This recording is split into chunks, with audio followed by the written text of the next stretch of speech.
என்ன என்னோட Chinese mummy எந்த நேரத்துல கால் பண்ணுது? One eternity later. Okay, mummy. Soon everything will be all right. I'll pray to God. Okay, you take care.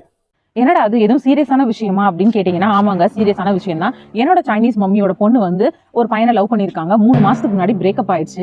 ஐயோ, அதை என்னங்கிறத நான் அடுத்து சொல்றேன். அதுக்கு முன்னாடி சைனாவை பொறுத்தவரைக்கும் சைனீஸ் பேரண்ட்ஸ்லாம் எப்படி இருப்பாங்கன்னா, ஒரு குறிப்பிட்ட வயசு வந்ததுக்கு அப்புறம் அவங்களோட பொண்ணோ பையனோ வந்து அவங்களுக்கு பிடிச்ச பார்ட்னர், நல்ல பார்ட்னரா வந்து சூஸ் பண்ணி லைஃப்ல செட்டில் ஆகணும் அப்படின்னு சொல்லிட்டு வந்து ஆசைப்படுவாங்க.